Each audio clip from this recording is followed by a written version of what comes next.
Hello, today we're doing lesson 3.5, 3.6. We're going to begin with basic matrix operations. First, let's go over some definitions. A matrix is a rectangular arrangement of numbers in rows and columns. For example, matrix A below has 2 rows and 3 columns. The dimensions of a matrix with m rows and n columns are written as m by n. So make sure it's very important that you know it's rows by columns. So I always like to remember RC, rows by columns. So the dimensions of matrix A below are 2 by 3. There's 2 rows, 1, 2, and 1, 2, 3 columns. The numbers in a matrix are called its elements. 2 matrices are equal if their dimensions are the same and the elements in the corresponding positions are also equal. So if I see a matrix that looks exactly like this, but maybe it's labeled B instead, I could say matrix A is equal to matrix B. Okay, when we go ahead and add and subtract matrices, you have to remember that you can only add or subtract matrices that have the exact same dimensions. So a 2 by 2 and a 2 by 2, a 3 by 2 and a 3 by 2. If they are not the same dimensions, you just write not possible. When we add or subtract in the same position. So I'm going to show you by hand really quick, but then I'm also going to show you our calculator. We're mostly going to use our calculator for these. So I can just go ahead and do 3 plus negative 1. That's very simple. That's 2. 0 plus 4. Negative 5 plus 2. Negative 1 plus 0. Now, this one is probably almost faster to not use your calculator. Very easy, right? But I at least want to show you how to use our calculator. So for number 2, we'll go ahead and do that. So number 2, keep your notes in front of you because when I go to the calculator screen, you're not going to be able to see my matrix.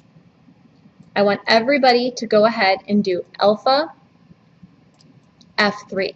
That's our shortcut. This is going to be our matrix. If this isn't highlighted, arrow over so that it is highlighted. Now the first one is a 3 by 2. So it's going to be 3 rows and 2 columns. So highlight the 3 and the 2 and go down to OK. Now we're just going to go ahead and put all of our elements in. So we have 7, arrow over, 4. I'm just kind of going around in a circle here. Negative 2. And then I have 6.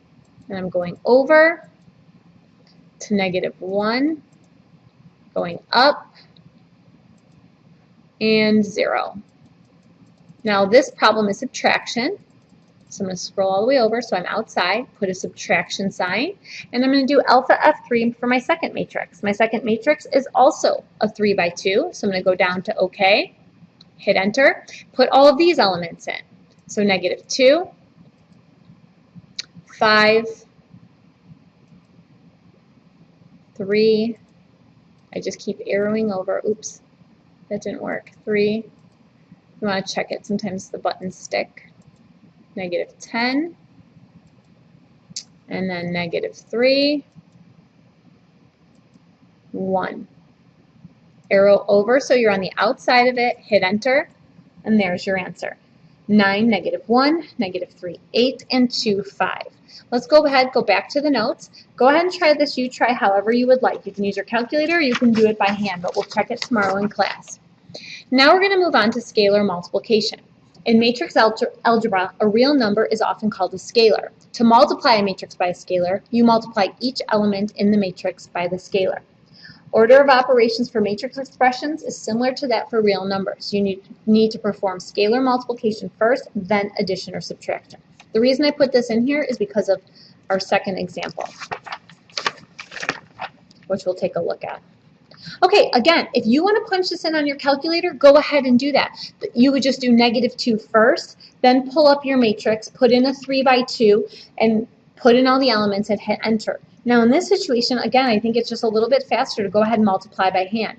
You're basically taking negative 2 and multiplying it by every single term.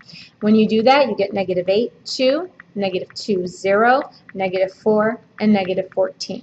Now this problem, we're going to multiply by 4 first. So I would get negative 8, negative 32, 20, and 0. Then we are going to add it to our second matrix. So negative 8 plus negative 3 is negative 11. Negative 32 plus 8, negative 24. 20 plus 6 is 26. And 0 plus negative 5 is negative 5. So this is my final answer. I would like you to try the U-try on your own. You're welcome to use your calculator or you're welcome to go ahead and do it by hand. Now, moving on, we just have some properties here, which is the same as our properties of real numbers. Moving on to multiplying matrices. Multiplying matrices is tricky. You are not going to want to do this by hand, and I'll show you why when we take a look. The product of two matrices, A and B, is defined provided the number of columns in A is equal to the number of rows in B. If matrix A is an M by N matrix and matrix B is an N by P matrix, yes, we can multiply it because of the N's in the center, and the dimensions would be an M by P. So the first thing we're going to do before we actually do any calculations is we are going to figure out, can we multiply these matrices, and if so, what would the dimensions be?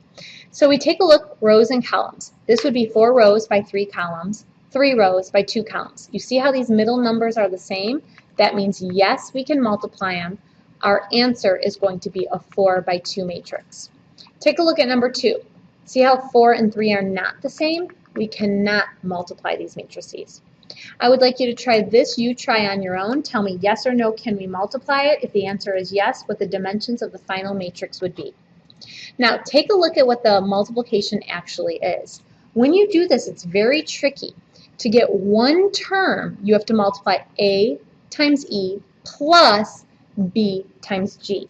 So you're going across the first row in matrix A and down the first column in matrix B. That's tricky to me. So what I prefer to do instead is go ahead and do this by calculator. So what we're going to do on our calculator is we're going to plug in matrix A and then multiply matrix B. So go ahead, take a minute to pause the video and try putting that into your calculator. Okay, so take a look. On my calculator, I put in matrix A times, and then I put in matrix B. I hit enter, and look what I got, 41, 17, -3, -33. Now for my example number 2, if we take a look on the notes, notice it says A times A. That's okay. You're going to take matrix A, multiply it by itself. So let's go ahead and go over to our calculator. Now one thing you can do, which makes it a little bit easier, since I'm using matrix A again anyway, I'm going to scroll up, I'm going to arrow up, hit enter, which means I'm pulling that down, and I'm going to go ahead and replace the elements of matrix B.